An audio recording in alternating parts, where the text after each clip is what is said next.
Welcome back to the Reena Malik MD podcast, your trusted source for evidence-based information about sexual health and more. I'm your host, Dr. Lisa Sabrina, urologist and pelvic surgeon. Today, we're doing our Ask Me Anything segment, where we take questions from you, our members, and answer them once a month.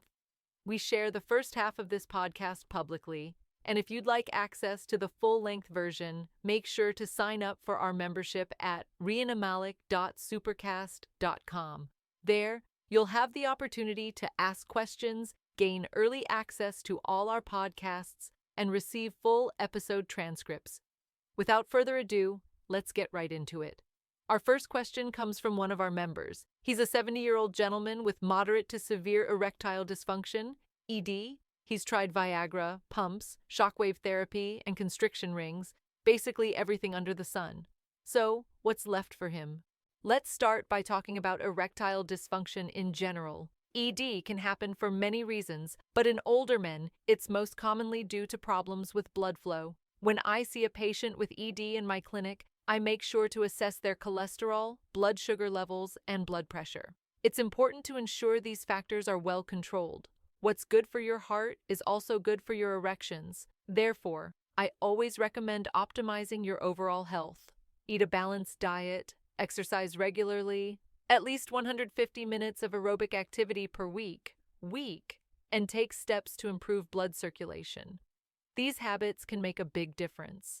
Now, regarding treatment options, he's already tried a few of the major ones. The most commonly prescribed medications for ED include Viagra, sildenafil, Cialis, tadalafil, and other similar drugs.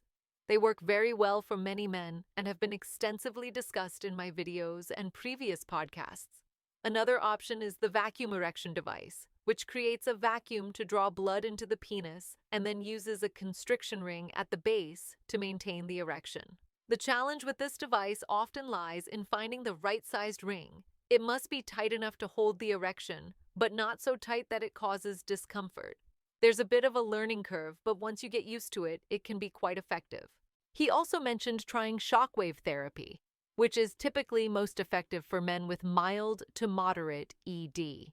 This therapy uses sound waves to create tiny microtraumas in the penile tissue, stimulating the growth of new blood vessels, a process known as regenerative therapy. However, in cases of moderate to severe ED, especially in older men, shockwave therapy tends to be less effective because the blood vessels are often too damaged or unhealthy. Additionally, if ED is caused by hormonal or nerve-related issues rather than poor blood flow, shockwave therapy won't provide much benefit. At this point, it's also important to check hormone levels, especially testosterone, and review any medications that might be contributing to the problem. Once those are addressed, the next pharmacological step would be intracavernosal injections. These are medications injected directly into the erectile tissue using a very small needle. It may sound intimidating, but most patients find that it's not painful at all. We usually perform the first injection in the office so patients can see how it works, and most are surprised by how simple it is. The medication increases blood flow locally within the penis, producing an erection within about 10 minutes.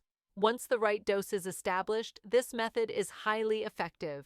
However, the dosing must be carefully managed. Starting with too high a dose can lead to priapism, which is an erection lasting longer than 4 hours. While some may joke that this sounds great, it's actually dangerous because after that time, blood stops circulating in and out of the penis, leading to potential tissue damage and scarring. If that ever happens, you must go to the emergency room immediately. For that reason, we start with low doses and gradually adjust until we find the right one. Beyond injections, there are some experimental or regenerative treatments such as PRP, platelet-rich plasma, and stem cell therapy. However, there isn't enough reliable scientific evidence yet to prove that these methods consistently benefit men with ED. One additional treatment that I do offer is Botox injection into the erectile tissue. Botox helps the smooth muscle relax, allowing blood to flow in more easily during an erection. While it's still considered experimental, studies on men with severe ED those who were about to undergo penile implant surgery found that 30% saw improvement with Botox injections. Even more promising, 50% of men with moderate ED and 90% with mild ED experience noticeable improvement. Because Botox is low risk and has shown positive results, I offer it as a safe option for select patients, and many have seen meaningful benefits. If none of these treatments work, the final and most definitive option is a penile implant. We've discussed penile implants in detail in previous episodes and on my YouTube channel, so I recommend checking those out if you'd like to learn more. Moving on to the next question. Is there a blood test for menopause? That's a great question. Menopause is actually a clinical diagnosis, meaning it's diagnosed based on symptoms, not blood tests. Specifically, menopause is defined as the absence of menstrual periods for 12 consecutive months. Once a woman stops menstruating, estrogen and progesterone levels naturally decline. Some people suggest doing blood tests to confirm menopause, but during perimenopause, hormone levels fluctuate dramatically, sometimes from day to day, so testing often provides inconsistent or misleading results. You can test hormone levels on the third day of your menstrual cycle for some information, but in most cases, we diagnose perimenopause clinically by discussing your symptoms and medical history. Hormone replacement therapy, HRT, can be considered both during perimenopause and menopause, depending on your individual health profile. The decision to start HRT should always involve a detailed discussion with your doctor about potential risks, benefits, and available treatment options. In some cases, hormone levels may be checked after starting HRT to ensure the body is properly absorbing the medication, especially when using transdermal treatments like patches or gels. Some people's skin simply doesn't absorb these formulations as efficiently as others. Thank you all so much for joining us for this episode of the Ask Me Anything podcast.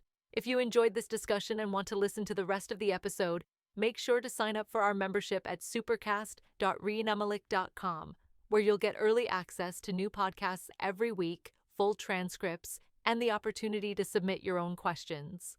And as always, take care of yourself, because you're worth it.